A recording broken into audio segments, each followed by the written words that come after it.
Assalamualaikum warahmatullahi wabarakatuh. Salam sejahtera untuk kita semua. Saya Syamsul Hadi, Direktur PT Smart Training Indonesia, mengucapkan selamat dan terima kasih atas semua atensi dari seluruh peserta yang hadir pada pagi hari ini. Semoga apa yang dapat bermanfaat bagi kita semua dan lingkungan sekitar kita. Sampai jumpa. Assalamualaikum warahmatullahi wabarakatuh. Yaitu komunikasi suportif. Yang nolak pun jadi mau lah. Ini yang menggelitik ini Pak saya. Jadi komunikasi suportif ini komunikasi tingkat 3 Pak. Oh. Jadi komunikasi yang pertama kan komunikasi efektif. Oke. Yang penting komunikasinya berjalan lancar. Oke. Yang kedua komunikasi persuasif. Pernah dengar kan? Oke, persuasif. Yang mana itu mempersuasi orang lain untuk melakukan sesuatu. Cara persuasif. Nah, yang level 3 ini yang lebih tinggi lagi namanya komunikasi suportif, Pak. Oke. Ya. Berarti 3 level komunikasi nih Pak ya. Waduh, ini level 4-nya ada nggak Pak nanti Pak? Ya, ini sekarang kita bicara level 3 dulu. Oke. Ya. Oke, itu khusus ya, spesial khususan Pak ya. Pak Dr. Samsul, terima kasih dan semua para peserta semuanya. Saya tidak bisa sebutkan satu persatu karena banyak sekali. Di chat ini kelihatan ada yang dari Pulau Jawa, ada dari Sulawesi, ada dari Papua, ada dari Sumatera juga. Alhamdulillah, mudah-mudahan acara ini saya dan bapak-bapak, ibu-ibu semua mendapatkan manfaat dari acara ini.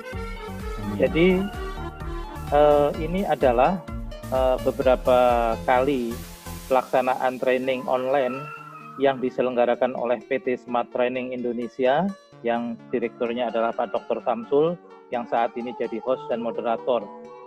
Nah, yang kedua, saya diberi kesempatan beberapa kali untuk mengisi acara ini dan ini kalau tidak salah sudah yang kesekian kali. Sebelum ini ada yang namanya resolusi konflik. Itu kalau sudah ada acaranya berlangsung online, maka PT Smart Training atau Pak Dr. Samsul akan merekamnya menjadi bisa disaksikan lewat YouTube ya, kalau tidak salah seperti itu. Nanti linknya juga bisa diperoleh.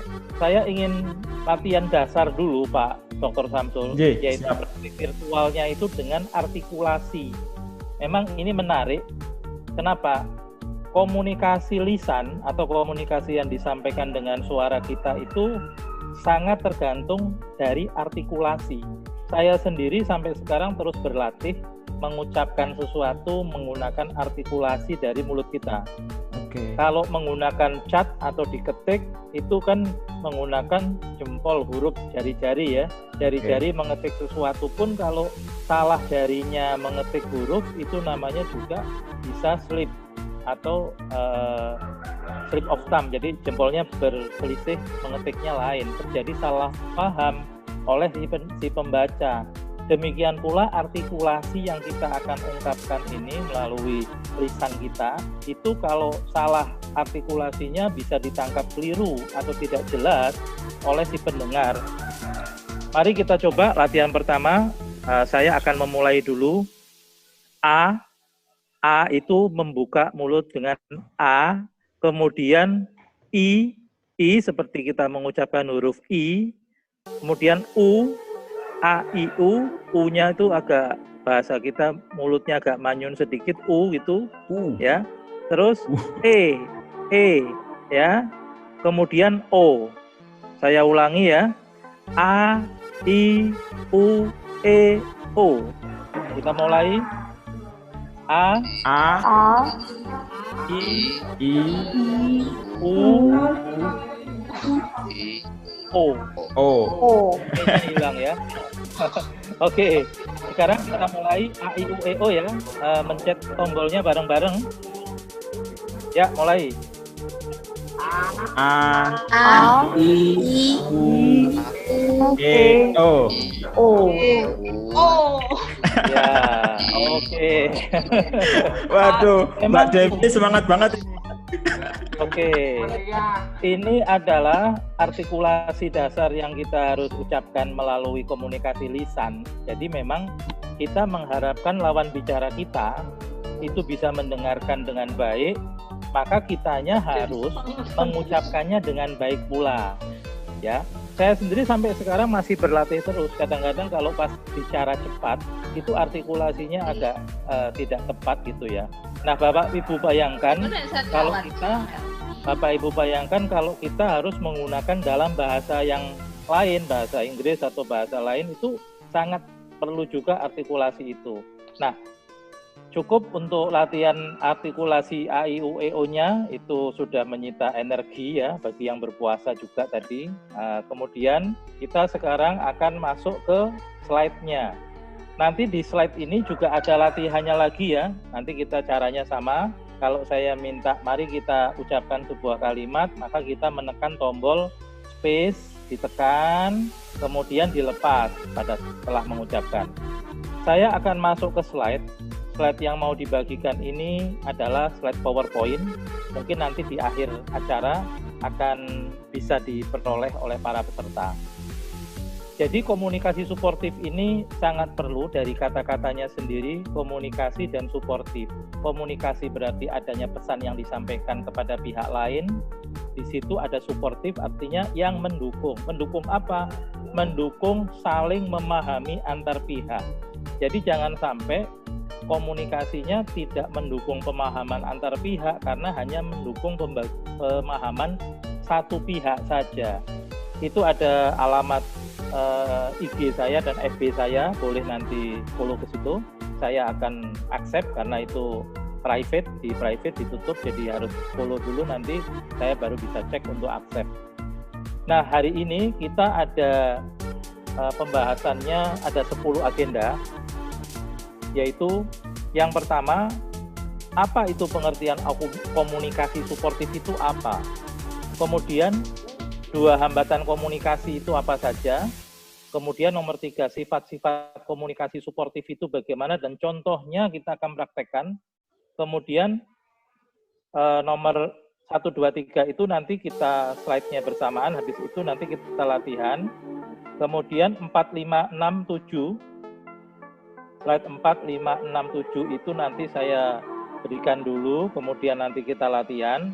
Dan terakhir 8, 9, 10. Slide 8, 9, 10 ini menggunakan komunikasi suportif dalam organisasi atau ke dalam community. Jadi ada komunikasi antara satu orang dengan orang lain, itu bagaimana supaya suportifnya jalan. Nah, Bapak Ibu, demikian agendanya, ada 10. Kemudian kita masuk ke pengertian komunikasi suportif. Jadi komunikasi suportif itu apa? Ya kalau gampangannya, komunikasi suportif itu adalah komunikasi yang menimbulkan perasaan mendukung. Kemudian bisa saling memahami para pihak dan kemudian berguna bagi semua pihak. Itu baru yang namanya suportif. Kemudian komunikasi suportif ini diperlukan untuk apa? Untuk mengatasi hambatan-hambatan buruknya komunikasi yang terjadi selama ini. Jadi Bapak Ibu kalau merasa ada komunikasi yang si penangkapnya atau si pendengarnya kurang bisa berguna buat dia atau bisa kurang memahami, atau kitanya merasa waduh kita kok menjelaskannya kurang ya. Nah, maka itu namanya hambatan-hambatan yang harus dihilangkan. Gunakanlah teknik komunikasi suportif. Kemudian di sini apa itu hambatannya? Nah, kalau hambatannya yang jelas hambatan defensif namanya. Kenapa? Itu kita lakukan, biasanya dilakukan orang kalau dia merasa terancam atau merasa diserang, maka dia akan mengeluarkan energi untuk membangun pertahanan diri. Ciri-ciri komunikasinya pasti menyerang, marah, atau bersaing, menantang, atau malah menghindar. Nah, yang kedua, hambatannya namanya hambatan diskonfirmasi. Mengapa itu? Atau bagaimana itu bentuknya? Bentuknya si pendengar atau si pembicara merasa tidak ahli di bidang itu atau merasa tidak berarti. Nah, energi yang dikeluarkan ini untuk menggambarkan kepentingan diri. Reaksi yang akan dia munculkan adalah dia akan pamer, dia akan egois, dia akan menarik diri dari kelompok itu, atau dia hilang motivasi. Nah, itu harus dihindari semua. Dua hambatan ini harus dihilangkan dengan komunikasi suportif. Sekarang kita akan masuk jenis-jenis sifat-sifat komunikasi suportif. Nah, Bapak Ibu bisa lihat di sini ada nomor 1 ya. Nomor 1 adalah selaras.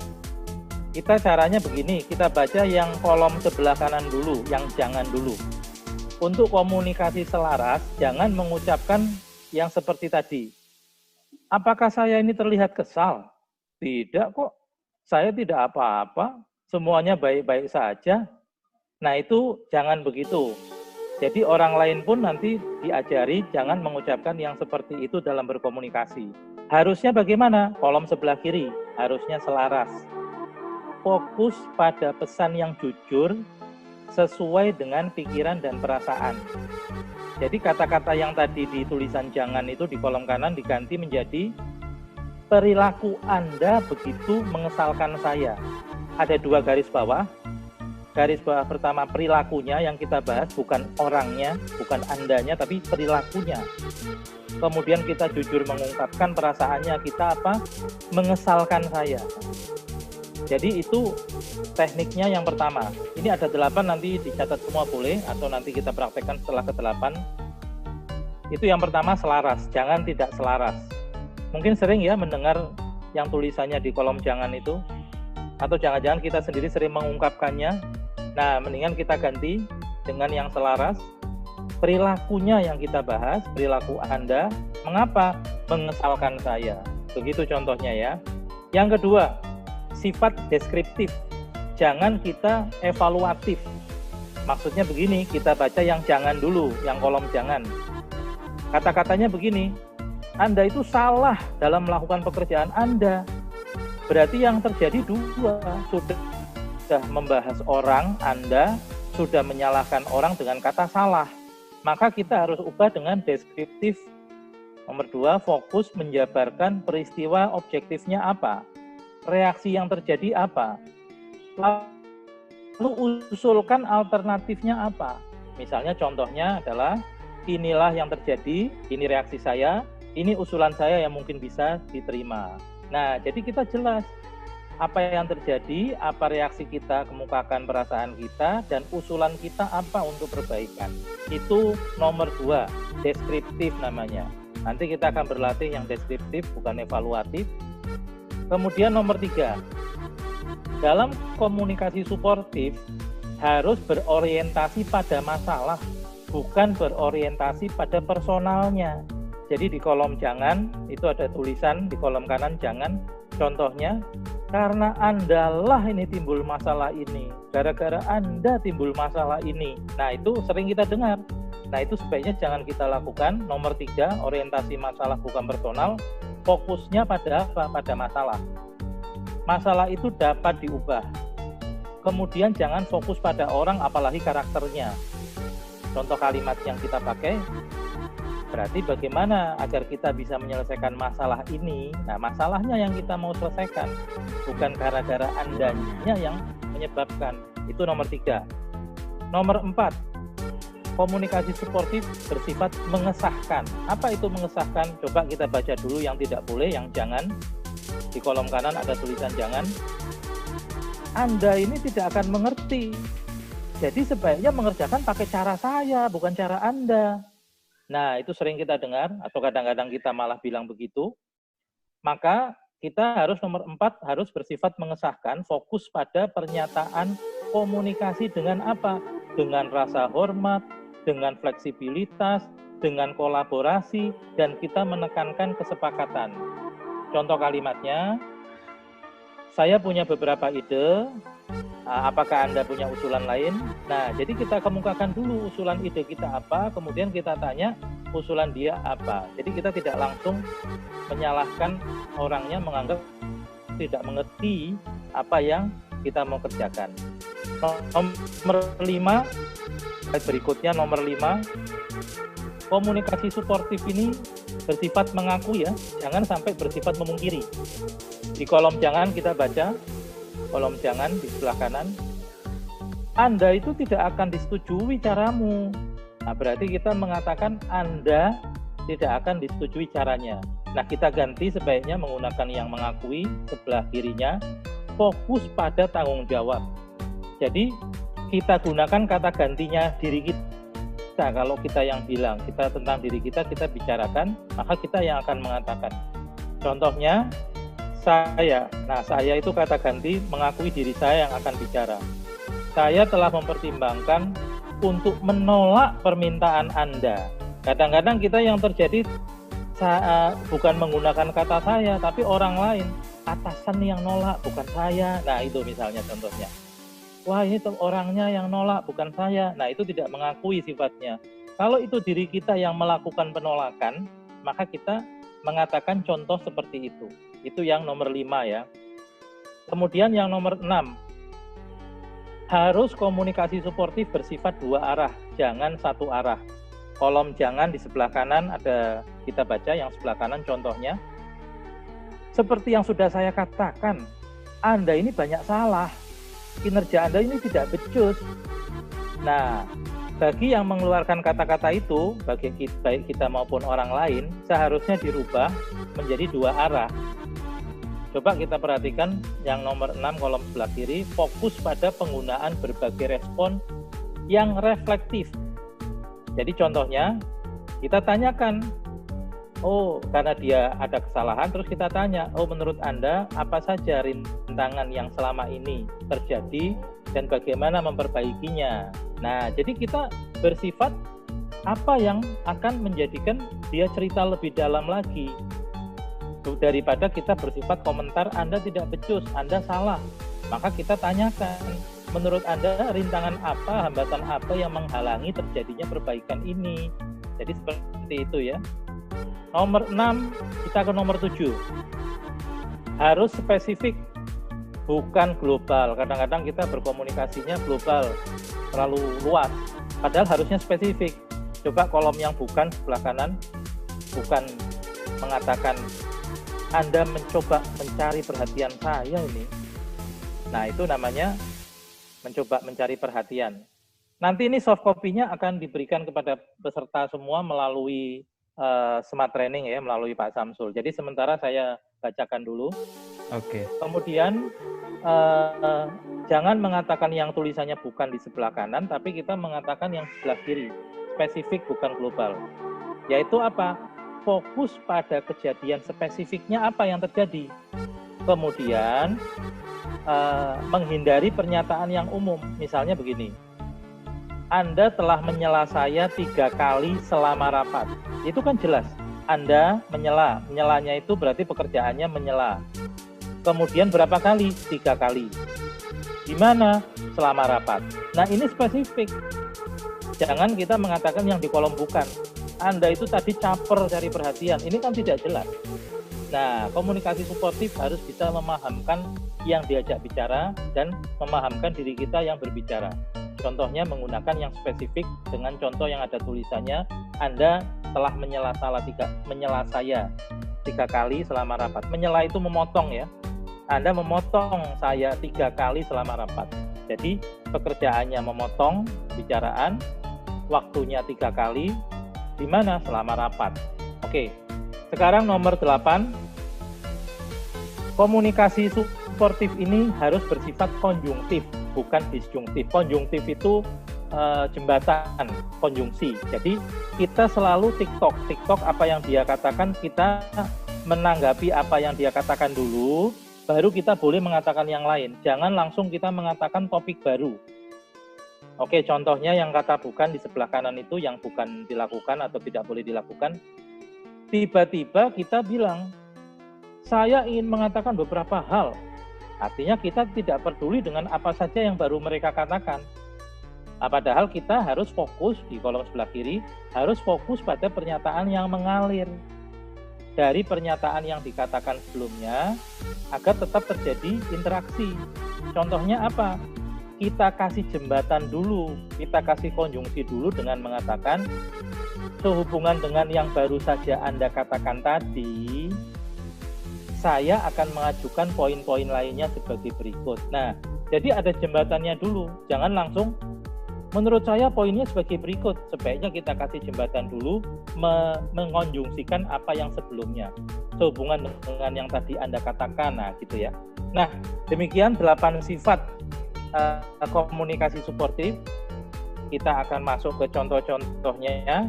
Contoh pertama, kenapa yang tadi disebutkan dari 8 sifat ini saya pilih hanya beberapa saja. Yang pertama, harus komunikasi deskriptif bukan evaluatif. Tahap 1, ada 3 tahap ya.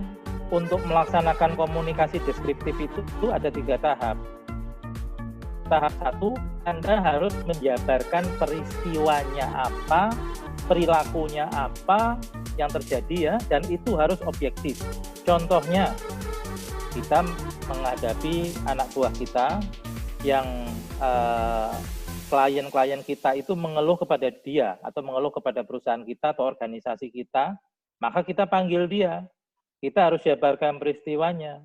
Kita akan bilang, 3 klien kita mengeluh kepada saya sebagai atasan bahwa Anda dianggap tidak menanggapi permintaan mereka. Jadi nomor 1 jelas dulu apa peristiwanya dan apa yang terjadi. Tahap 2, ingat harus fokus pada perilaku, bukan orangnya. Jadi kita tidak boleh menyalahkan orang itu. Nah, kita akan fokus pada perilaku. Caranya, contohnya, apa fokus perilaku kita? Saya khawatir klien akan pindah ke tempat lain. Ya, itu kekhawatiran kita sebutkan. Kok bisa pindah?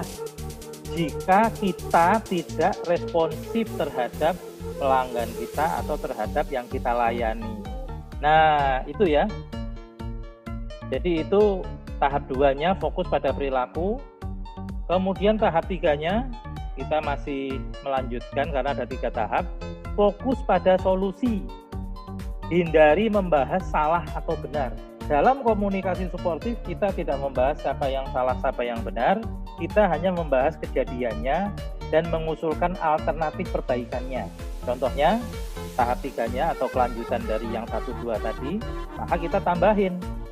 Kita tidak perlu mengembalikan kita perlu mengembalikan rasa percaya diri klien kita atau mereka yang kita layani. Dengan cara apa? Dengan cara menunjukkan kepada mereka bahwa kita itu responsif. Caranya bagaimana? Saya usulkan agar Anda menawarkan analisis sistem kepada mereka secara gratis. Jadi jelas, 1, 2, 3 tadi jelas. Saya ulangi 1, 2, 3-nya. Jadi yang nomor 1, jabarkan peristiwa dan perilaku secara objektif. Contohnya itu tadi. 3 klien mengeluh kepada saya bahwa Anda selama ini tidak menanggapi permintaan mereka. Kemudian kita tahap 2 fokus pada perilaku ya. Saya khawatir klien akan pindah ke tempat lain jika kita tidak lebih responsif. Masih kita tambah yang fokus pada solusi. Oleh karena itu kita perlu mengembalikan rasa percaya diri mereka dengan menunjukkan kepada mereka bahwa kita ini responsif. Oleh karena itu, saya usulkan agar Anda menawarkan analisis sistem kepada mereka secara gratis. Itu kan solusi alternatif yang diusulkan, jadi jelas. Ya, itu penting sekali untuk dicatat mengenai yang dimaksud dengan deskriptif bukan evaluatif. Jadi kita mendeskripsikan komunikasi apa langkah-langkahnya. Jangan mengevaluasi orangnya atau menyalahkan Anda yang tadi ada. Anda ini salah segala macam, tapi kita harus 3 tahap ini dilakukan. Memang ini sulit atau terkesan dalam tanda kutip dianggap bertele-tele, namun percayalah bahwa dengan komunikasi suportif ini akan lebih meningkatkan kualitas komunikasi dan kualitas hubungan yang lebih baik. Itu manfaatnya. Kemudian pilihan yang berikutnya saya pilihkan yang sifat konjungtif. Contohnya gimana? Jadi konjungtif itu yang paling atas itu konjungtif, yang paling bawah disjungtif. Konjungtif itu artinya jembatan untuk kita katakan apa. Jadi kalimat-kalimat yang Bapak Ibu bisa pakai untuk menjembatani pernyataan dari orang lain sebelumnya. Pertama, kita harus segera mengacu pernyataan dia sebelumnya dengan kita mengatakan mungkin kalimatnya, Jadi menurut Anda tadi mengatakan begini-begini, atau oh mungkin maksud Anda tadi mengatakan begini-begini, atau kita mengatakan sehubungan dengan yang tadi Anda katakan, nah baru kita mengatakan yang kita punya. Kalau tidak bisa Anda Bapak Ibu mengkonjungsi yang barusan dikatakan, minimal Anda mengkonjungsi sesuatu yang di awal kita bahas. Ya, jadi misalnya di awal tadi membahas poin-poin 1, 2, 3, 4, 5. Sekarang kita sampai pada poin 5 misalnya. Kalau kita nggak mau mengkonjungsi di poin 5, kita konjungsikan di poin sebelumnya. Jadi mengacu itu pada pernyataan di awal. Kita mengatakan kepada dia, Bapak, Ibu-Ibu, seperti yang tadi disampaikan di awal diskusi ini, nah itu kita sudah membuat pernyataan-pernyataan konjungsi yang lebih efektif untuk dipakai sebelum kita mengeluarkan pendapat kita sendiri. Nah, di bawahnya itu yang tidak konjungtif atau disjungtif. Apa? Tidak mengacu pada hal sebelumnya atau yang pada awal. Namun, poin yang akan kita bahas itu disepakati untuk dibahas. Nah, itu masih mending, masih lumayan. Jadi kita tidak mengatakan mengkonjungsi pernyataan sebelumnya, bahkan kita tidak mengutip pernyataan komunikasi awal, tapi kita langsung poin-poin baru. Ya, kita pakai pernyataannya begini, Bapak Ibu, sudah 5 poin yang disebutkan tadi, mungkin saya akan masuk poin ke-6 yang baru, yang belum ada di catatan, yaitu mengenai action plan atau follow up-nya. Apakah kita perlu membahas follow up-nya? Kalau mereka sudah sepakat semua bahwa kita perlu membahas follow up-nya, otomatis itu pihak sudah sepakat untuk dibahas. Baru kita lontarkan apa saja yang mau kita bahas.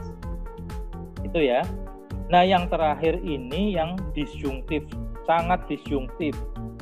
Karena tidak mengacu pada sesuatu yang dibahas atau mengacu pada sesuatu yang tidak pernah dibahas dan tidak disepakati untuk dibahas.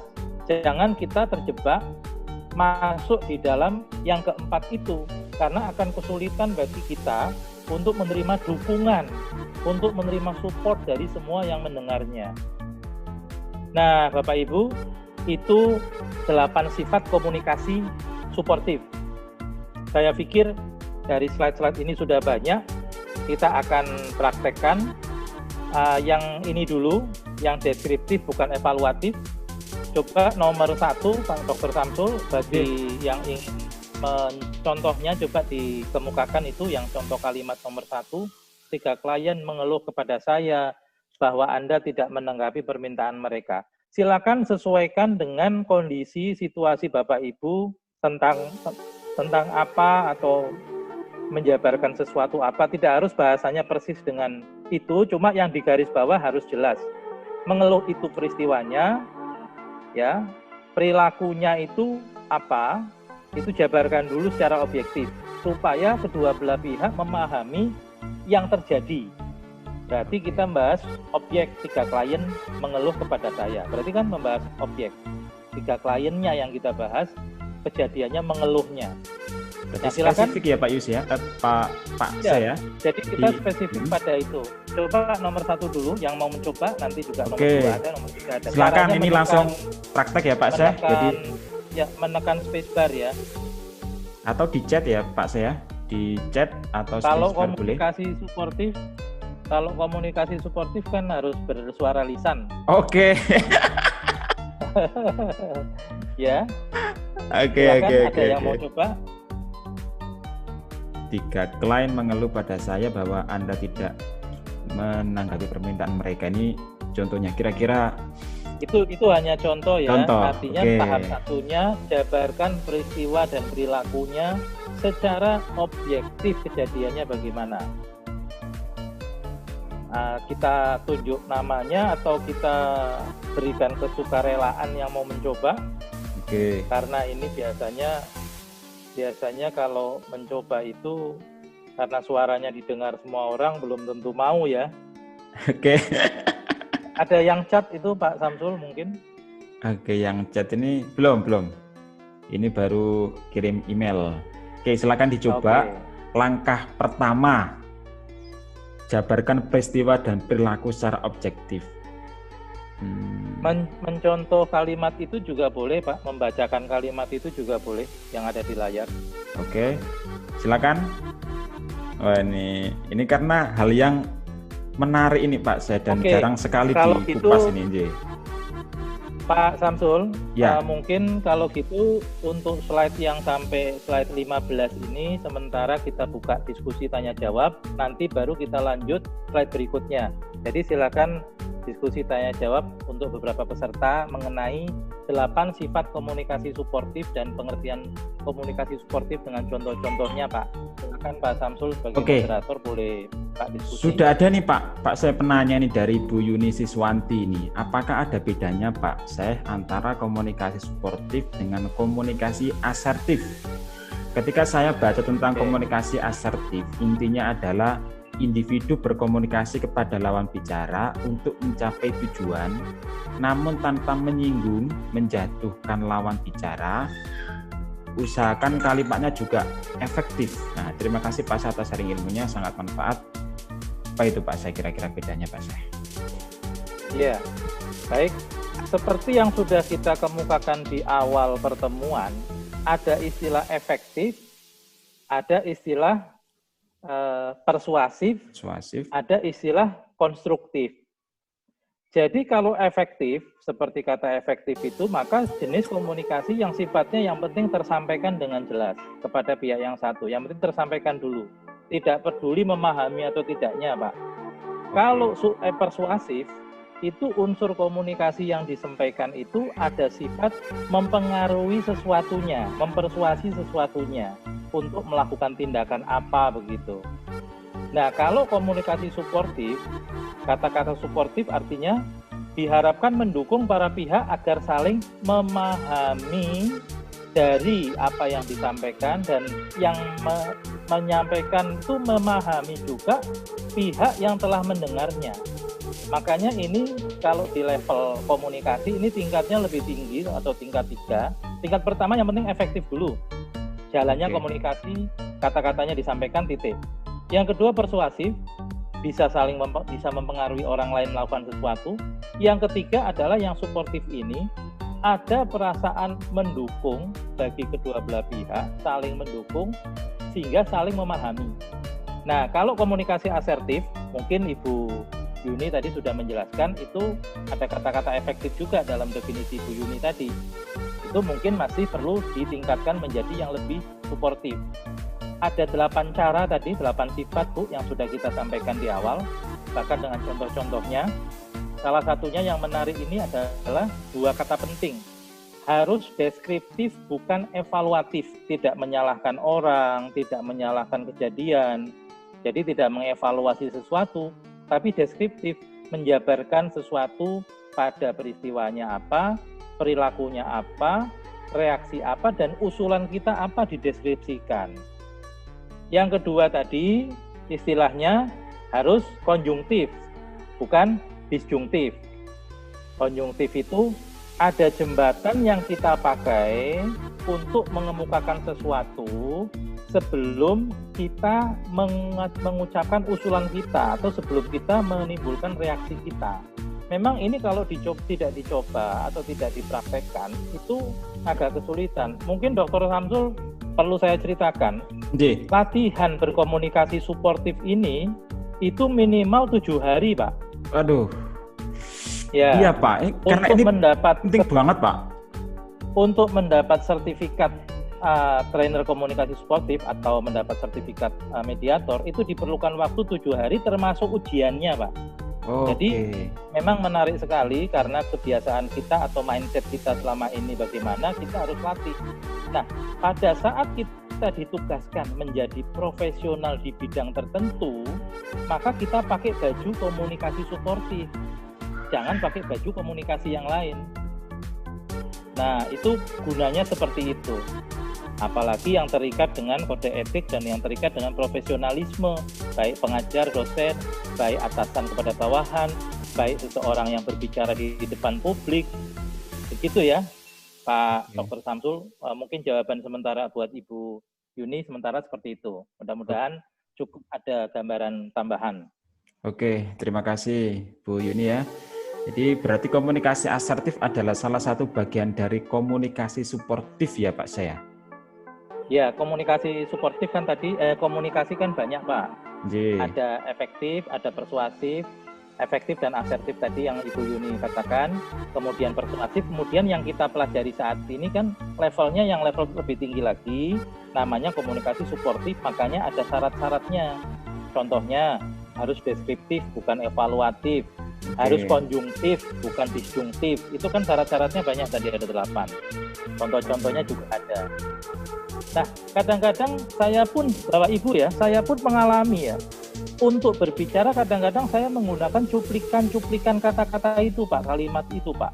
Kadang-kadang kita sebagai manusia kan karakter kita berbeda-beda ya Pak Dr. Samsul. Kadang-kadang kita terlupa, kita sedang bicara di depan umum, atau kita sedang berbicara di rapat, atau kita sedang berbicara dengan pihak lain untuk bawahan atau anak buah semua, kita perlu menggunakan contekan-contekan kalimat yang 8 jenis tadi supaya kita selalu ingat gitu. Itu cara latihannya nanti begitu Pak Dr. Samsul. Oke. Pak Syekh, itu kalau tadi Pak saya jelaskan untuk menguasai 8 tahapan komunikasi yang suportif ini membutuhkan waktu yang cukup lama Pak Syekh, jadi sekitar 7 hari. Kira-kira Pak saya ada ada atau bisa nggak kita buat kelas selama 7 hari itu Pak saya? Atau mungkin kita simpelkan jadi 3 hari gitu? Kalau yang saya maksud kan yang untuk mendapat sertifikasi Pak. Oke. Jadi untuk mendapat sertifikasi sudah melampaui komunikasi suportif itu kan membutuhkan waktu 7 hari, termasuk ada ujian tulis dan ada ujian lisan. Oke.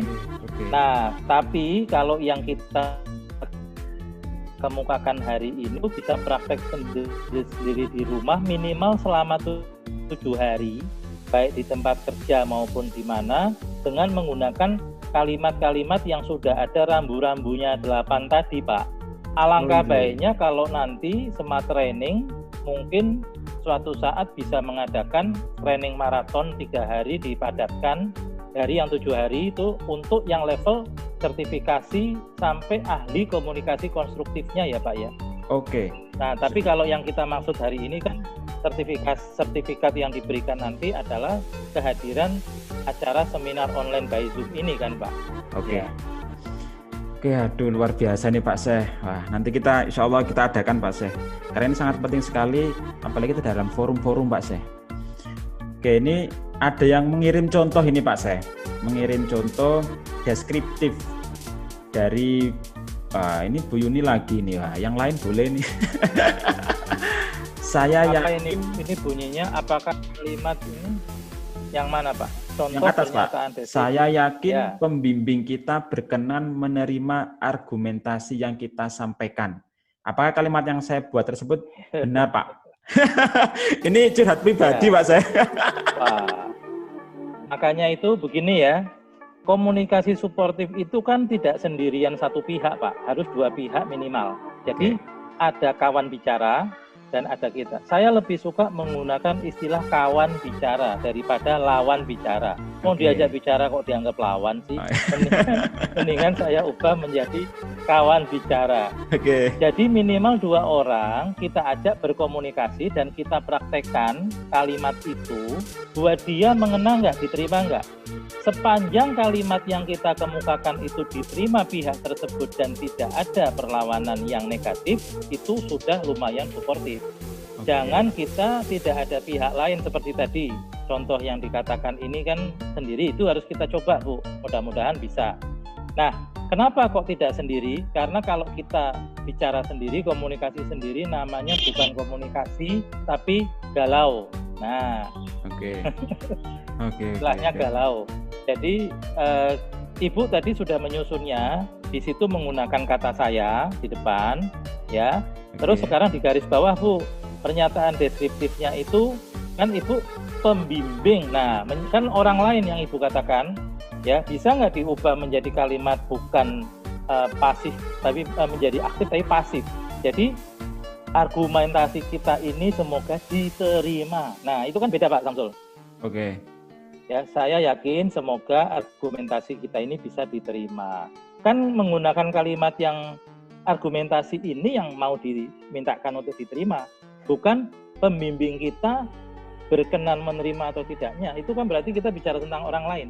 Oke. Komunikasi suportif tidak berbicara tentang personalnya, tapi berbicara tentang kejadiannya atau peristiwanya atau apa yang diusulkannya. Yang diusulkan adalah argumentasi ini diterima. Mungkin bisa kita ubah begitu tuh contohnya ya. Begitu Pak.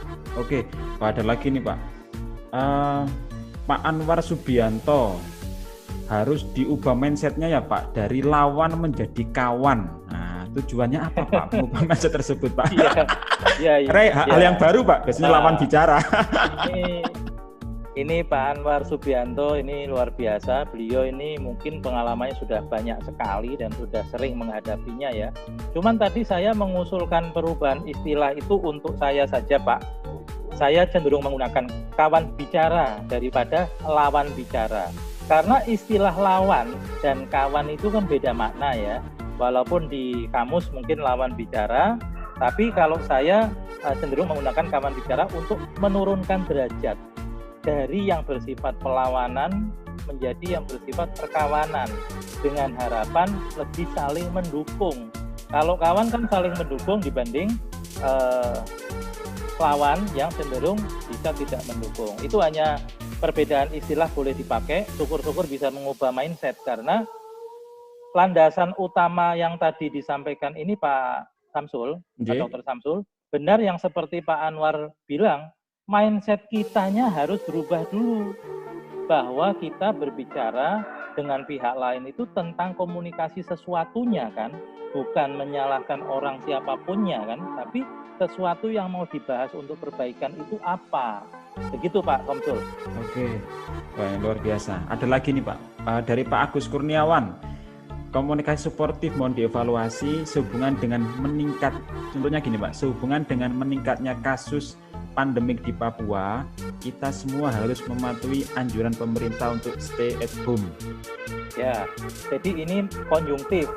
Pak Agus Kurniawan sudah menggunakan konjungsinya, yaitu sehubungan dengan meningkatnya kasus pandemik di Papua, itu kan mengkonjungsikan sesuatu, jembatannya dulu dia pakai. Oke. Baru Pak Agus Kurniawan menambahkan, kita semua harus mematuhi.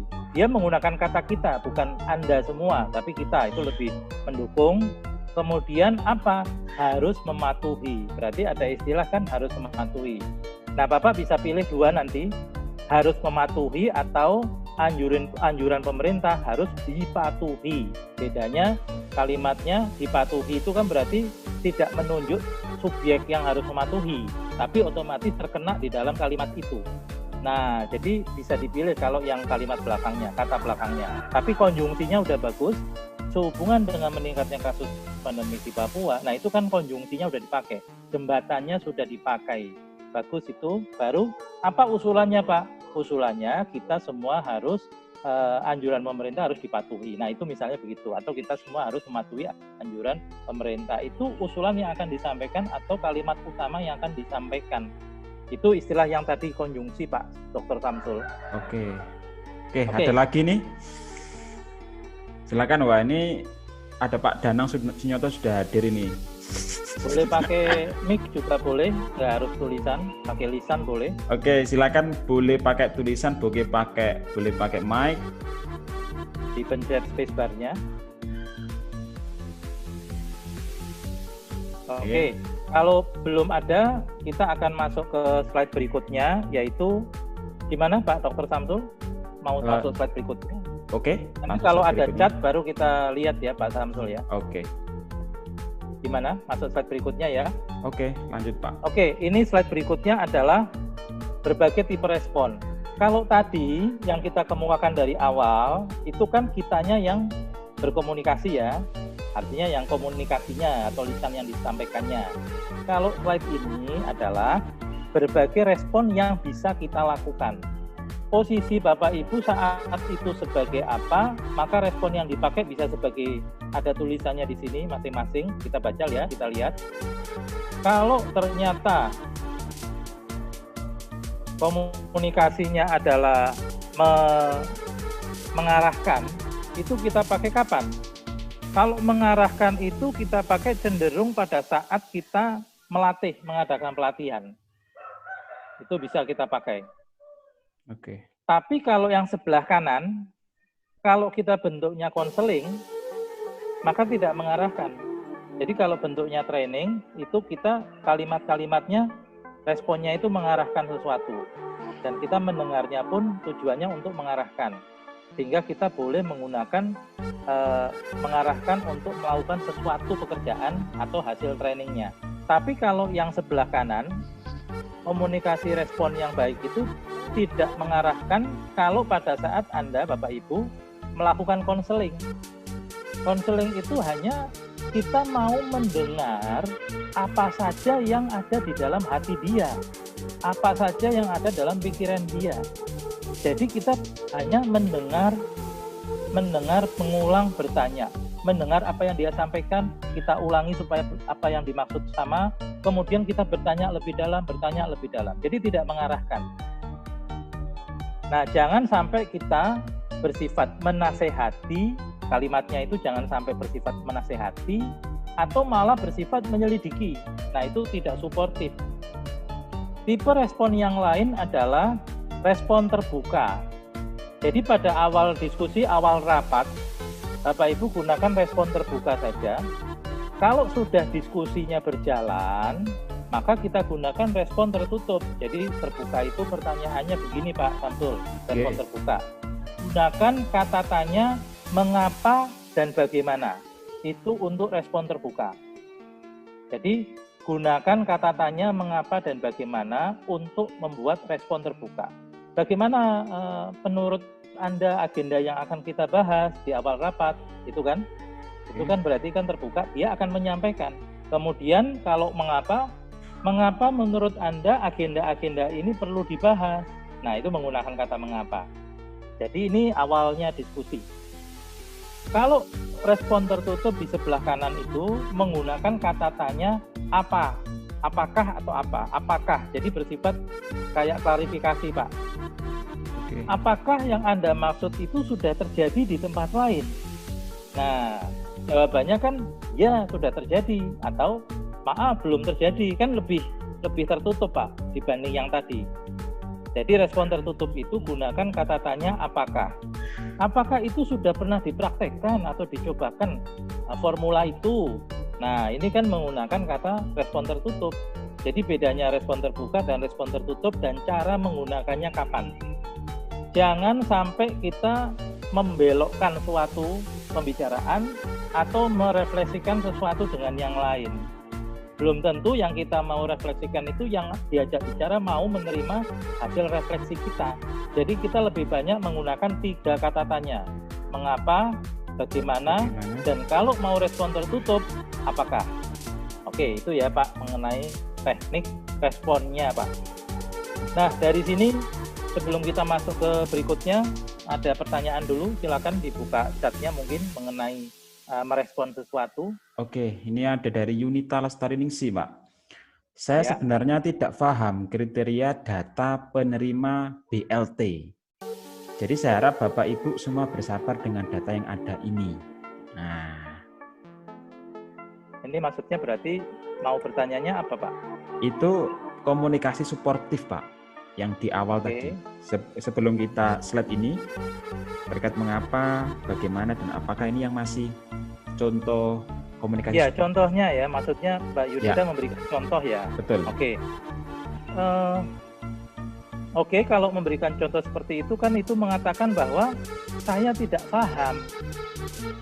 Di dalam komunikasi suportif syarat nomor berapa itu kita nggak boleh mengatakan dalam bentuk memungkiri. Jadi kita gunakannya adalah, saya mau tanya ke Ibu Yunita, silakan dijawab di chat. Saya akan gunakan komunikasi suportif ya. Jadi seolah-olah Ibu Yunita mengatakan yang di dalam chat ya. Dia mengatakan, saya sebenarnya tidak paham kriteria data penerima BLT. Nah, itu kan artinya dia mengatakan suatu kalimat. Nah, sekarang saya ingin tanya, Bu Yunita, jadi tadi yang Ibu sampaikan bahwa Ibu memerlukan informasi lebih dalam tentang bagaimana kriteria penerima BLT ya Bu ya. Iya Pak. Halo. Saya tidak mengatakan Ibu Yunita tidak paham, tapi saya ubah kalimatnya Pak Samsul menjadi Ibu Yunita, tadi Ibu mengatakan bahwa Ibu membutuhkan secara jelas beberapa kriteria penerima BLT. Mungkin begitu, Bu? Iya, Pak. Nah, Bu Yunita mengiyakan pernyataan yang saya buat, padahal pernyataan yang saya buat tidak persis seperti yang dia tulis, Pak. Nah, itu artinya kita sudah mengubah komunikasi kalimatnya menjadi lebih suportif. Oke. Kemudian yang bawahnya, beliau mengatakan, Bu Yunita mengatakan, jadi saya harap Bapak Ibu semua bersabar dengan data yang ada ini. Nah, itu artinya kita meminta mereka bersabar. Dengan apa? Dengan data. Coba kita ubah datanya dulu yang kita bahas. Jadi Bapak Ibu, karena data ini masih bersifat sementara, mungkin nanti akan kita lengkapi dengan data yang lebih update. Itu kan Pak, diubah kan? Yang kita bahas kan datanya, bukan Bapak Ibu yang harus bersabar. Kalau kita menyuruh Bapak Ibu bersabar kan punya hak apa kita? Mendingan kita bicara data ini yang perlu kita update dengan nanti yang akan lebih baik lagi. Itu kan sama saja meminta mereka menunggu kan? Iya. Nah begitu. Nah sekarang saya ingin tanya ke Ibu Yunita yang menulis. Saya ganti kalimatnya menjadi Bapak Ibu, karena data ini belum lengkap, maka kita memerlukan waktu agar datanya lebih update. Bagaimana Bu Yunita jawabannya? Mengiyakan apa tidak?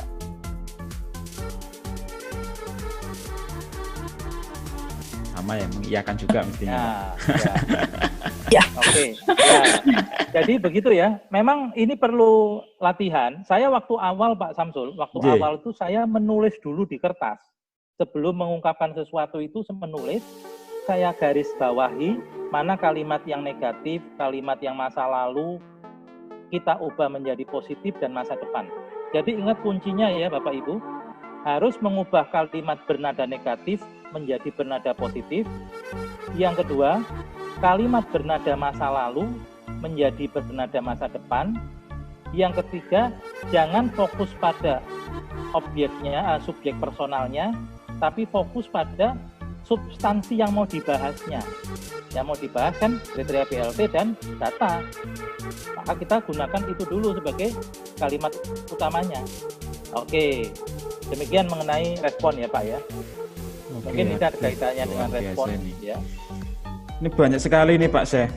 Ya, karena memang saya bilang kan perlu latihan. Saya tadi harapkan Bapak Ibu latihan virtualnya terlaksana semua, tapi menggunakan chat ya tidak apa-apa.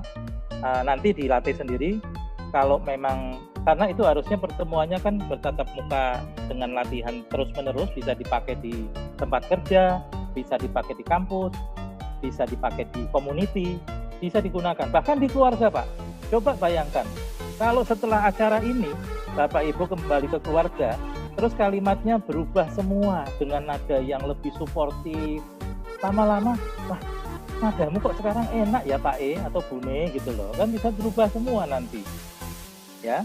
Itu kunci dari komunikasi suportif. Semoga bermanfaat untuk itu. Sebelum kita masuk slide berikutnya. Oke, luar biasa. Ini ada satu pertanyaan Pak Syekh. Jadi bagaimana implementasi komunikasi suportif dalam proses mediasi? Karena kawan bicaranya ada dua pihak, sementara mediator ada di posisi tengah. Ya, oke. Bagus pertanyaannya. Ini beliau mencoba bersikap di tengah. Di kanannya ada pihak A, di kirinya ada pihak B. Betul. Jadi menjadi penengah ya. Tentu ada teknik-teknik khusus untuk menjadi penengah yang baik ya. Karena jenis komunikasi yang kita sampaikan berbeda saat kita menjadi subjeknya, menjadi orang yang sedang berbicara langsung. Nah, ada beberapa teknik yang bisa disampaikan kalau Bapak menjadi penengah. Yang pertama adalah Bapak harus mendengarkan dengan baik sampai melihat fokus pada orangnya, sampai melihat apa yang dia kemukakan. sehingga orang itu merasa didengar, Pak. Oke.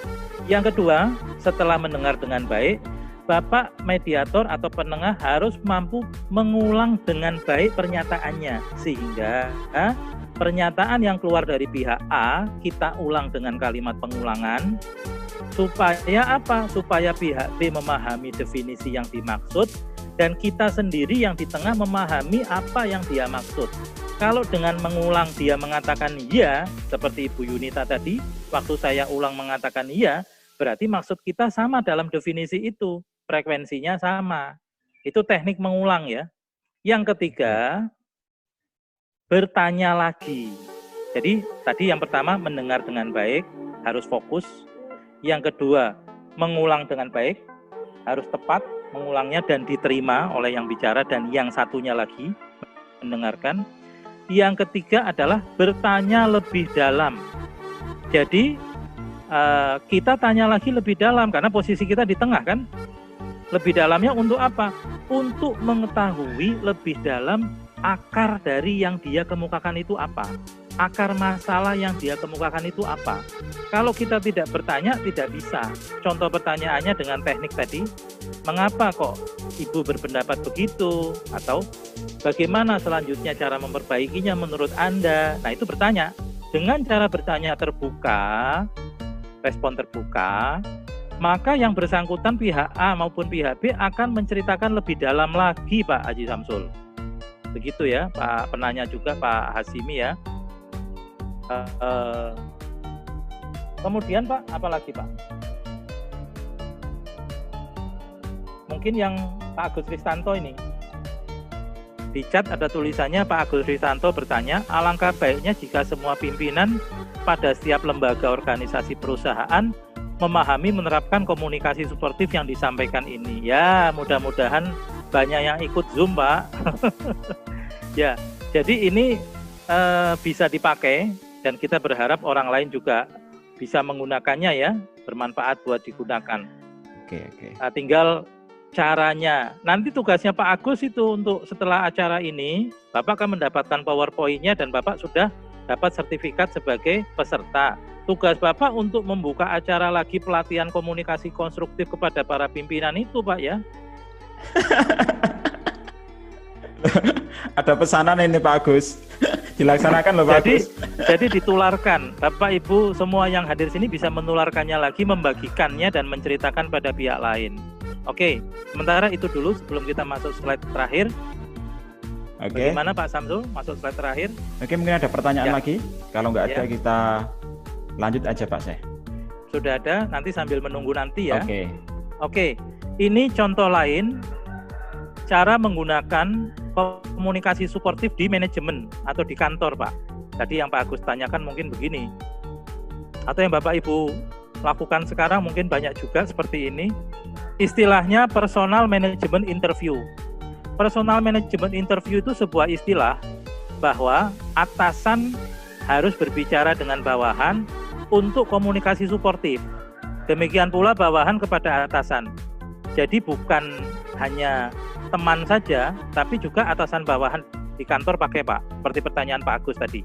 Tujuannya apa program personal management interview ini? Satu, ada keefektifan tim. Yang kedua, meningkatnya produktivitas.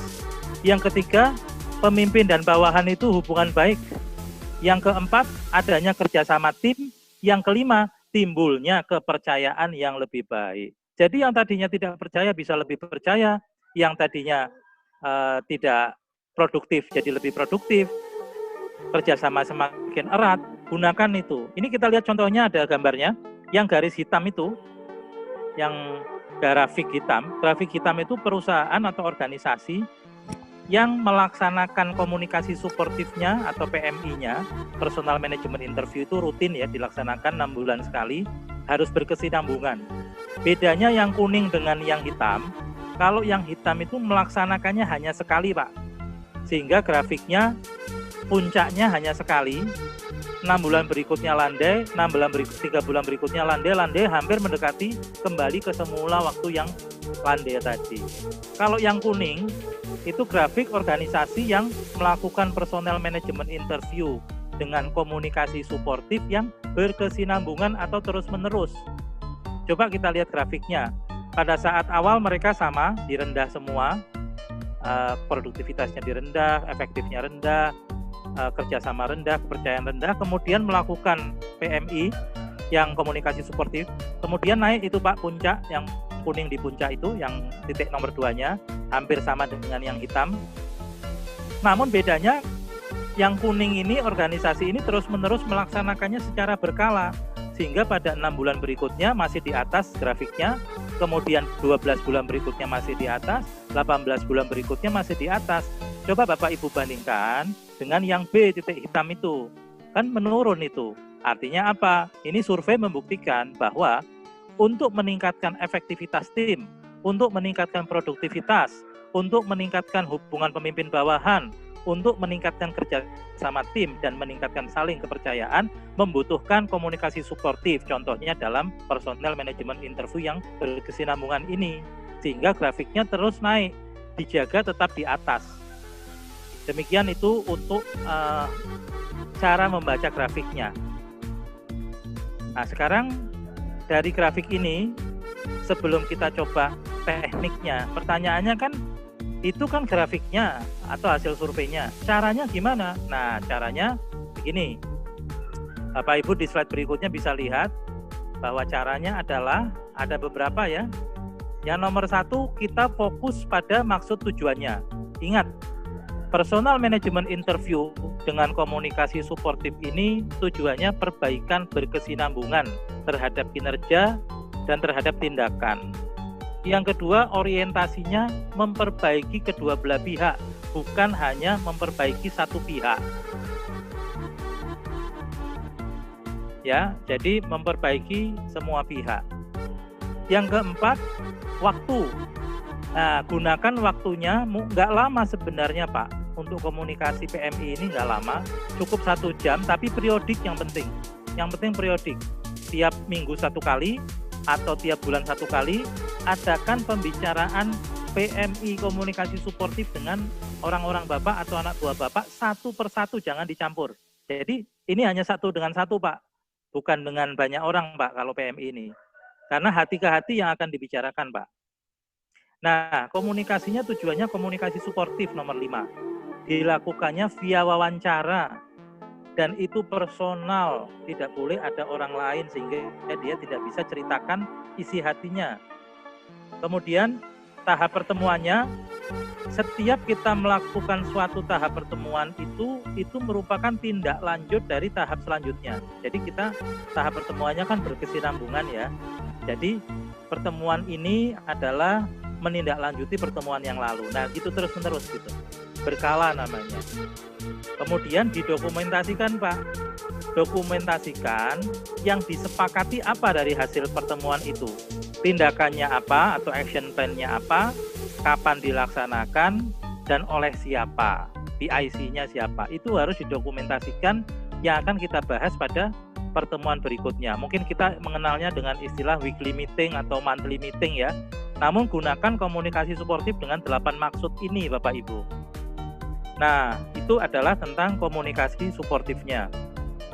Sampai di sini Pak Dr. Samsul, mungkin bisa kita buka sesi karena sudah banyak, terutama tentang personal management interview ini, yang tadi ada grafiknya, bedanya organisasi yang melakukan dengan yang tidak melakukan, itu ada perbedaannya. Itu ya Pak ya. Oke, berarti untuk PMI ini berbeda dengan suportif ya Pak ya? Kalau PMI itu untuk... Bukan begitu Pak. Iya. Bukan, maksudnya dalam PMI atau pertemuan manajemen interview secara rutin itu kita menggunakan komunikasi suportif gitu loh Pak. Oke, silakan, ada pertanyaan ini, ada yang masuk ini Pak. Chat. Ya. Saya tertarik banget Pak. Bisa Pak saya konsultasi pasca diskusi ini Pak? Ya. Ya. Kalau bisa di sini mungkin bisa di-share konsultasinya di kolom chat ini karena masih ada waktu kok kita. Karena kita kalau tidak salah kan 11.30 jadwalnya ya Pak Samsul ya. Jadi boleh Pak Hadi ya di-share di sini boleh kalau memang itu materinya bisa diketahui oleh umum.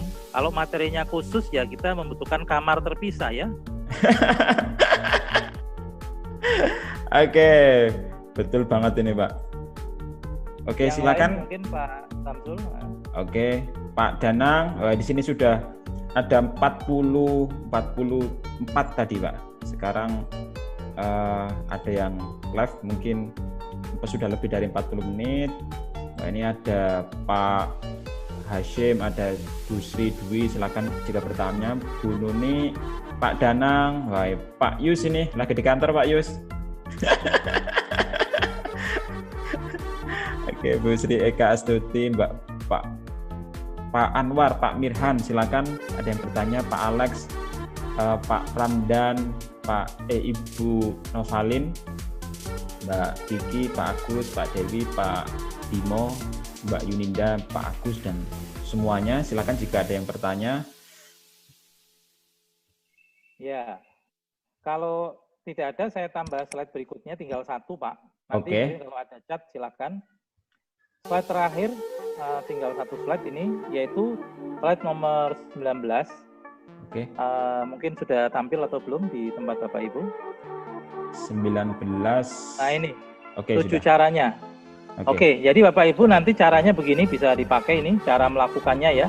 Cara melakukan PMI tadi maksudnya ya. Oke, yang pertama, bahwa dalam personal management interview itu tadi, komunikasi yang dilakukan antara pihak pertama dengan pihak kedua tadi, kan harus personal wawancaranya ya Pak Dr. Samsul tadi. Nomor satu, cara melakukannya, gunakan komunikasi suportif. Tadi sudah disebutkan ada 8 sifat komunikasi suportif. Yang kedua, berbagi dan bertukar informasi. Jadi 2 arah Pak.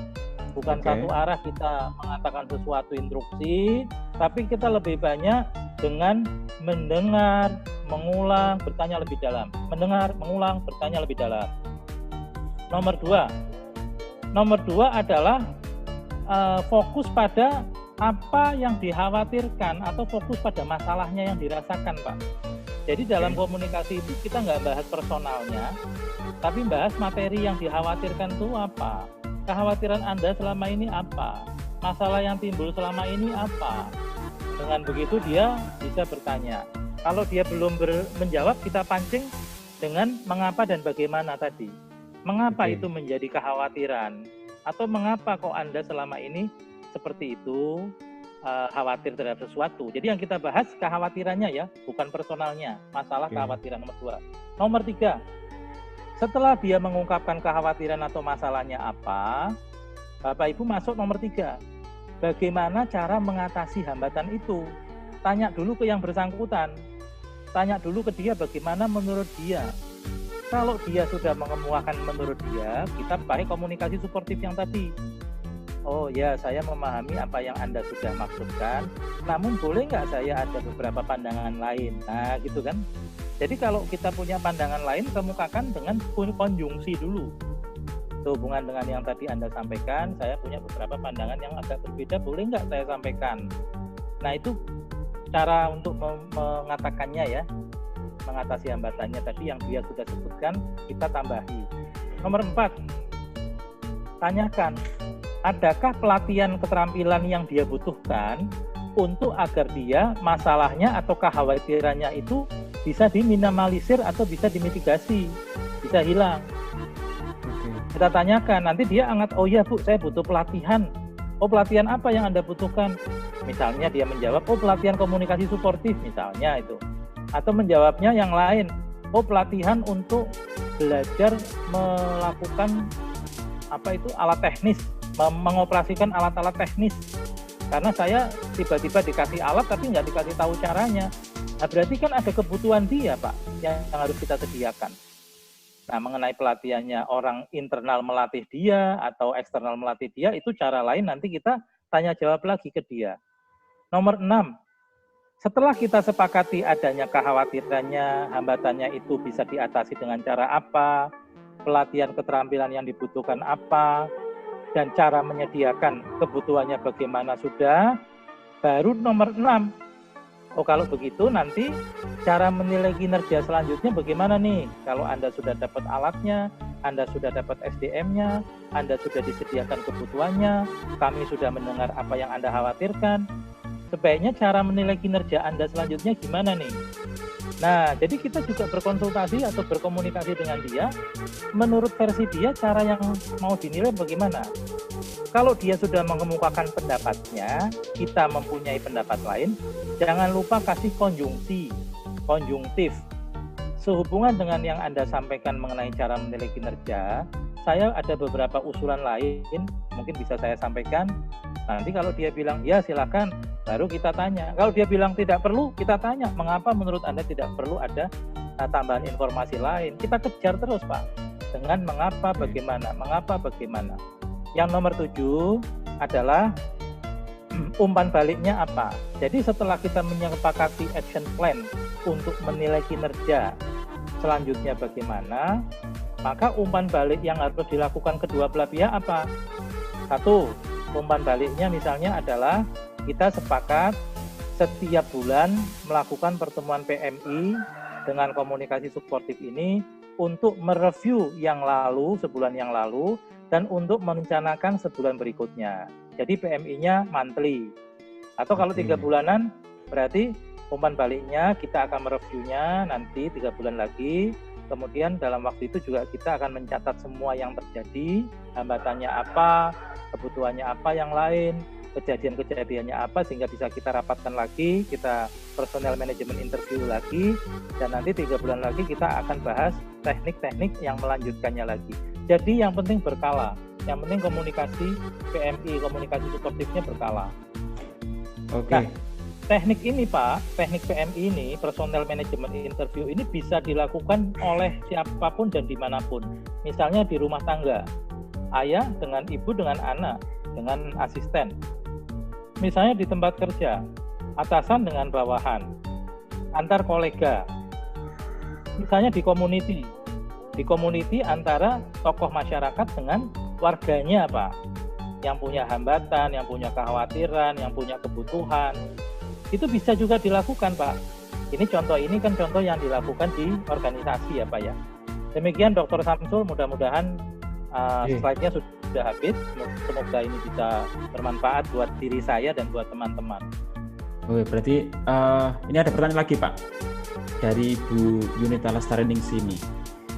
Membahas kekhawatiran di poin kedua, apa tidak termasuk kembali ke masa lalu, sedangkan poin tadi masa lalu kita arahkan ke masa depan. Nah, otomatis teman bicara merefleksikan pengalaman dan pengetahuan yang dimiliki. Ya. Oke, jawabannya begini. Kita tidak membahas kekhawatiran dan masalahnya ansih. Itu saja. Tujuan kita membahas masa lalu untuk mengetahui mengapanya.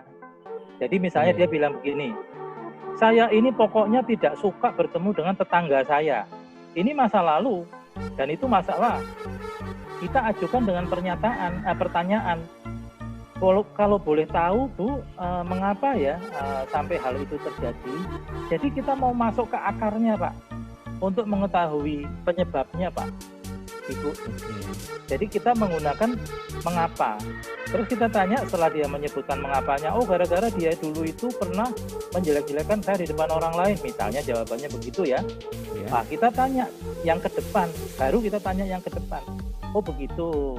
Lalu menurut Ibu sebaiknya yang terjadi bagaimana seharusnya? Atau sebaiknya ke depan bagaimana? Poin ketiga ya Pak saya. Ya sebaiknya dia nggak menjelek-jelekan saya. Itu yang kita pegang. Jadi kita mau memegang ke depan yang positif. Sebaiknya saya minta diajak berkomunikasi ke depan dengan yang harmonis. Nah, misalnya begitu. Jadi kita selalu menangkap 3 hal masih diingat ya. Yang negatif jadi positif, yang masa lalu jadi masa depan, dan yang ketiga masih ada yang ingat tadi? Objektif dijadikan substansi. Ya, jangan ke personelnya, tapi ke substansinya, ke masalahnya atau ke kejadiannya yang mau diperbaiki. Setiap suatu bentuk kesalahan, setiap bentuk kekurangan, pasti tujuannya kesalahan mau menjadi perbaikan dan kekurangan mau jadi kelebihan. Oleh karena itu perlu diajak komunikasi suportif. Kalau kita biarkan, kesalahan tetap akan jadi kesalahan, kelemahan tetap jadi kelemahan. Itu yang Bapak Ibu harus ubah. dengan cara berkomunikasi suportif kepada para pihak tersebut, di keluarga, di organisasi, di komunitas, di pertemanan, dan lain-lain. Begitu Pak Samsul dan Ibu Yunita. Oke, ada lagi? Silakan yang bertanya. Kalau belum ada yang bertanya ini, boleh Pak saya praktek, saya menunjuk salah satu peserta nih Pak Syekh. Ya kan belum tentu nanti ditunjuk mau, mungkin ditanya dulu ada yang mau. Kalau yang mau boleh. Ini yang mau ini Pak Danang mungkin. Pak Danang, halo? Oke, Pak, ini ada pertanyaan di chat Pak Samsul dari Pak Agus Kurniawan, jauh-jauh dari Papua ini, terima kasih. Pertanyaannya mungkin Pak Samsul bisa bacakan. Terima kasih Pak Samsul, selamat siang Pak narasumber, mohon dapat menjelaskan pelatihan komunikasi suportif dan pelatihan personal public speaking. Mungkin perbedaannya mungkin Pak Syekh. Oke, baik. Jadi gini Pak Agus Kurniawan, dan mungkin pertanyaan ini mewakili beberapa teman lain Pak. Jadi kebetulan saja saya juga certified di bidang pelatihan public speaking. Jadi begini, ada perbedaan secara umum hampir sama, namun ada perbedaannya Pak. Kalau dalam pelatihan komunikasi suportif ini, yang kita bahas adalah sifat-sifat komunikasi suportif itu apa, dan teknik berkomunikasi suportifnya bagaimana. Kalau pelatihan personal public speaking adalah cara membuat public speaking-nya itu bagaimana, dari mulai bahan materialnya yang harus disusun, teksnya itu loh Pak, tekstualnya, yang harus disusun dari pendahuluan, isi, dan penutupan, itu ada tekniknya. Salah satu teknik dalam public speaking kan 5 menit pertama itu adalah ide yang menarik pertama. Tergantung 5 menit berikutnya itu tergantung 5 menit pertama. Sejam berikutnya tergantung 5 menit pertama. Itu salah satu contoh di public speaking. Yang kedua, public speaking berisi kepada menginformasikan kepada orang-orang yang hadir tentang sesuatu yang mau disampaikan kepada publik itu. Jadi, ada langkah yang lebih jauh yang harus dikuasai.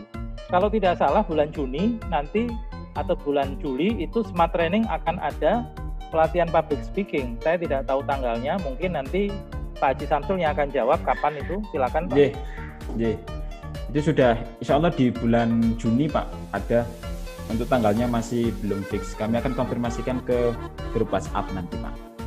Baik, itu ya sementara untuk Pak Agus Kurniawan saya tidak bisa detail jawabnya karena materi ini di materi yang lain. Cuman perbedaannya yang saya sebutkan. Itu Pak Agus Kurniawan nulis ikut Pak Haji Samsul. Oh siap. Oke.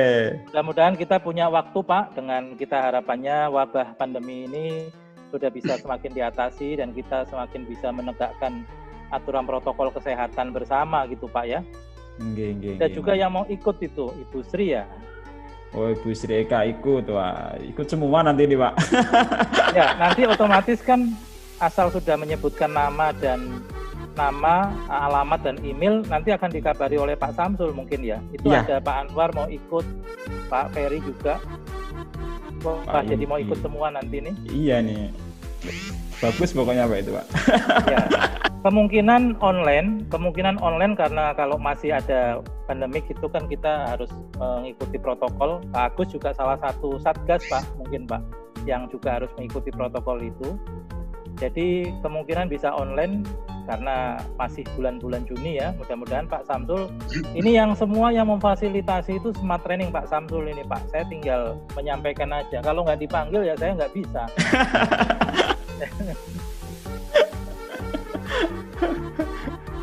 Wah, ini nanti dibantu sama Pak Yus ini Pak. Iya. Boleh. Oke. Secara saya umum, boleh. Ya mau bertanya boleh ya. Ya sharing aja Pak saya. Boleh saya Pak Samsul? Silakan Pak Yus. Ya memang kalau dengar petuah dari dokter saya ini memang nggak ada habisnya. Saya selalu rindukan itu. Pak Syekh, ini jadi PM ini juga sebenarnya bisa digunakan untuk para praktisi ya Pak. Jadi terutama kalau di saya itu memang butuh untuk teman-teman yang selling officer misalnya. Jadi untuk teman-teman tim penjual ini kan perlu dia mempunyai kepercayaan diri yang tinggi, skill untuk communication, lalu bagaimana handling compliance, lalu bagaimana dia bahkan kadang kita harus lengkapi dengan teknik afirmasi. Jadi sebelum dia pergi ke lapangan itu dia udah afirmasi dulu, misalnya Pak Dr. Samsul sebagai targetnya. Jadi sebelum berangkat itu berdoa, diafirmasi, Bapak Dr. Samsul mudah-mudahan bisa ketemu, bisa nabung di tempat saya gitu. Jadi diniat sehingga frekuensinya nyampe ke Pak Samsul, tiba-tiba oh iya saya kok nggak enak, ternyata janjian dengan Pak Yus misalnya. Nah itu di samping dengan teknik afirmasi tadi, communication skill tadi juga memang harus diasah. Nah nanti mungkin di sesi berikutnya ada selling skill for marketer atau skill to communication. Nah itu mungkin Pak Steh ini jagonya, nanti mungkin kita bikin sesi bareng-bareng lah, Pak Samsul Smart Training, Pak Steh sebagai ini, saya Bu Yuni dan teman-teman yang lain. Nanti mudah-mudahan gimana Pak Steh ini untuk ke depan misalnya seperti itu. Ya baik, terima kasih Pak Yus. Mungkin ada beberapa hal pokoknya yang harus saya sampaikan begini. Jadi yang namanya komunikasi suportif itu kan sebuah teknik dan alat yang bisa digunakan, ya. Jadi setelah Bapak Ibu menguasai itu, minimal dari slide-slide ini bisa dicoba dilatih, kemudian dari praktek PMI bisa dicoba dilakukan. Setelah Bapak Ibu nanti mempraktekannya, dari situ bisa digunakan untuk lokasi apa saja atau di kejadian apa saja. Tadi saya sudah menyampaikan komunikasi suportif ini skills. Skills itu artinya keterampilan. Keterampilan itu artinya harus dikuasai. Pasti butuh latihan. Bapak Ibu bisa gunakan komunikasi suportif di komunitinya, di lingkungan keluarganya, di perusahaannya, di hubungan dengan masyarakat, di hubungan dengan pelanggan tadi yang Pak Yus katakan. Bahkan tadi Pak Agus dan Ibu Novalin juga itu perlu untuk dikomunikasi dengan publik. Jadi publik itu artinya banyak orang ya yang kita perlu gunakan. Maka kita gunakan teknik ini. Jadi ingat ya, komunikasi suportif ini alatnya, tekniknya yang harus dikuasai. Kalau Bapak Ibu nggak latih, nggak gunakan, maka seperti sebuah alat pada saat mau digunakan kita kesulitan menggunakannya atau tidak biasa menggunakannya. Keterampilan itu harus digunakan terus-menerus. Nah itu intinya Pak, nanti menggunakannya dari sisi sales, perbankan, dari sisi public, komunikasi publik atau public speaking, dari sisi MC juga bisa. Yang penting gunakan itu komunikasi suportif ini dikuasai tekniknya dengan berbagai sifat yang sudah disebutkan, ada 8, kemudian cara respon tadi sudah disebutkan, bahkan ada cara PMI untuk bisa menggali personel interview dengan pihak lain. Demikian ya dari saya tambahannya Dr. Samsul. Oke, terima kasih, luar biasa. Ada tambahan dari Pak Yus tadi, wah, ada selling skill for marketing, wah, kita agendakan ini Pak. Ini ada pertanyaan dari Bu Yunita di chat ya. Di chat menghadapi masyarakat yang homogen Pak.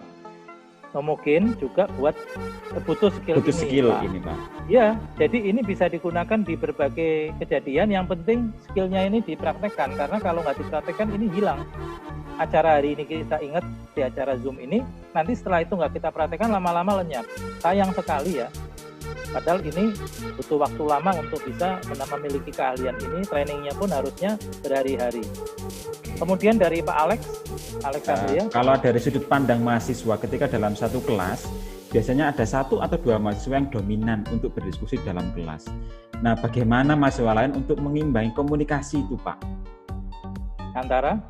Antara kedua, jadi ada 2 mahasiswa, 1 atau 2 mahasiswa komunikasi. Antara dosen dan mahasiswa ya? Tulisannya di sini. Ya, jadi begini ya, Mas Alex ya. Ini mahasiswa ya, oke. Apapun profesi Anda, apapun yang Anda lakukan saat ini, dari berbagai latar belakang, dengan komunikasi suportif ini bisa digunakan. Kalau misalnya di dalam diskusi, tadi sudah ada waktu kita bahas respon, masih ingat slide sebelumnya, tentang respon. Ini Pak Alex slide-nya. Jadi Mas Alex bisa melihat slide ini. Yang terjadi kalau dalam diskusi awal Pak, Mas atau Pak ya, sama ya, oke. Okay. Maka gunakan respon terbuka. Tapi kalau sudah diskusinya berlanjut, maka gunakan respon tertutup untuk mendalami lebih dalam apa yang disampaikan atau mengklarifikasi lebih dalam. Respon terbuka itu menggunakan pertanyaan-pertanyaan mengapa dan bagaimana. Kita kejar terus orang tersebut untuk mengungkapkan mengapa dan bagaimana dari sudut pandang dia, Pak. Kalau kita sudah bertanya mengapa dan bagaimana, orang tersebut mengatakan penyebabnya apa, prosesnya bagaimana, kan kita baru menangkap, Pak, apa yang sudah diceritakan. Jadi kalau Bapak bilang tadi, Mas Alex bilang, dominan dalam diskusi. Nah, kalau dominan itu tentu pada saat berbicara, si pembicara kan harus dominan, Pak ya. Seperti pada saat komunikasi suportif ini kan kita harus dominan dalam berbicara. Namun pada saat mendengar, kita menjadi pendengar yang baik. Dengan teknik fokus pada yang dibicarakan, dan mengingat apa yang dibicarakan. Kemudian pada saat mengulang, harus mengulang, Pak. Kalau nggak mengulang, takutnya frekuensi definisinya dia dengan frekuensi definisi dalam kepala kita bisa berbeda. Kita mengulang untuk mencocokkan apakah yang dia maksud sama dengan yang kita sudah dengar. Itu mengulang. Kemudian baru bertanya lebih dalam. Mendengar, mengulang, bertanya lebih dalam. Mendengar, mengulang, bertanya lebih dalam. Mungkin dengan teknik ini, dominasinya tidak hanya di tangan pembicara, tapi si penanya atau yang lain bisa terus-menerus mendapatkan banyak informasi. Itu ya, bisa digunakan nanti. Mudah-mudahan seperti itu bermanfaat, Pak Alex. Saya kembali ke Pak Samsul karena waktunya sudah habis. Iya, terima kasih Pak Syekh. Alhamdulillah. Dari saya, terima kasih Pak Samsul dari saya, dan saya sangat menghormati, menghargai para pihak yang datang ini, teman-teman semua sudah hadir. Saya mohon maaf bila ada tata cara yang kurang tepat atau terlalu cepat di dalam menyampaikan. Kami persilakan untuk suatu saat berkomunikasi lagi, baik melalui Facebook, Instagram maupun email, Pak. Khususnya juga kepada Smart Training. Saya kembalikan ke Dr. Samsul. Terima kasih. Terima kasih Pak Syekh, luar biasa diskusi hari ini. Semakin greget Pak Syekh. Jadi semakin greget untuk mendalami ilmu ini. Dengan waktu yang singkat ini Pak Syekh menjelaskan banyak hal yang perlu kita latih di rumah saat ini, dan insya Allah kedepannya ada beberapa training kayak tadi ada public speaking, kemudian ada selling skill, nanti bersama Pak Dr. Syekh Asyari. Ya. Oke, terima kasih saya ucapkan untuk khususnya Pak Dr. Asyari yang memberikan banyak pengetahuan pada pagi hari ini, kemudian seluruh peserta mulai berserta diskusi hari ini. Mengenai tata cara sertifikatnya bagaimana Pak Dr. Samsul, bisa diceritakan? Oke.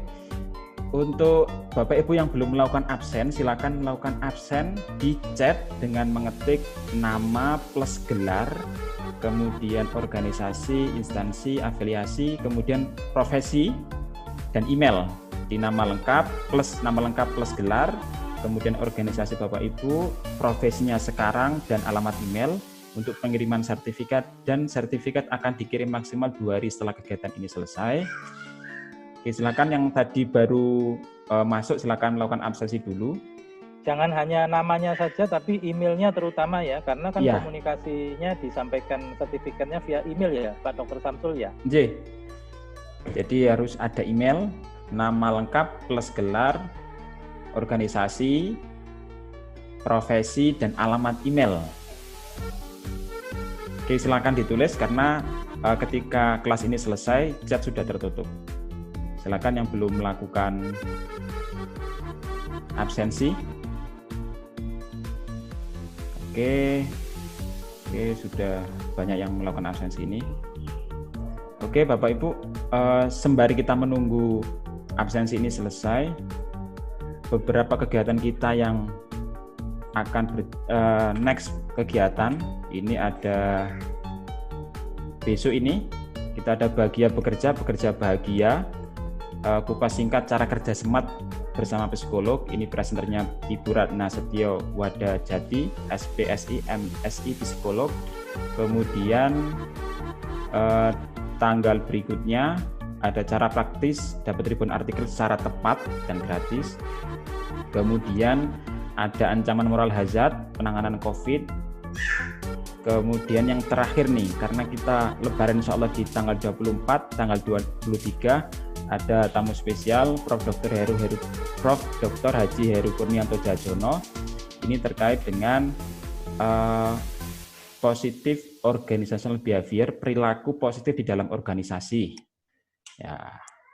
Kemudian setelah Lebaran itu juga sudah ada Mixing Management dan Engineering yang sudah fix tanggalnya, dan masih banyak lagi kegiatan-kegiatan kita yang belum kita share.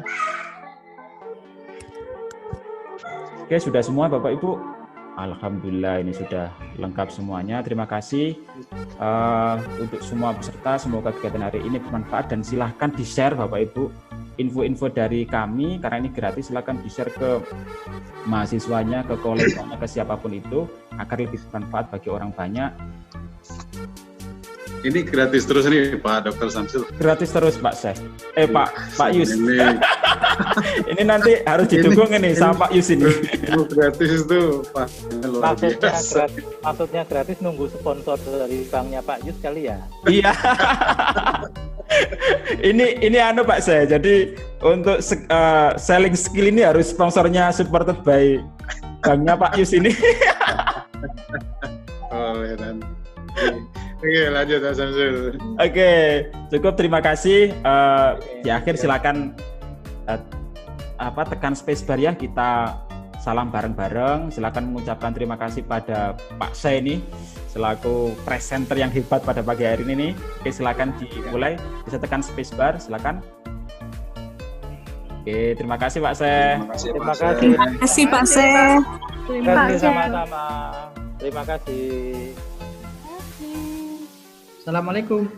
Waalaikumsalam. Waalaikumsalam. Waalaikumsalam semuanya. Terima kasih Pak Syekh. Terima kasih Pak sama-sama. Samsul. Sama-sama Pak Agus. Ya, terima kasih.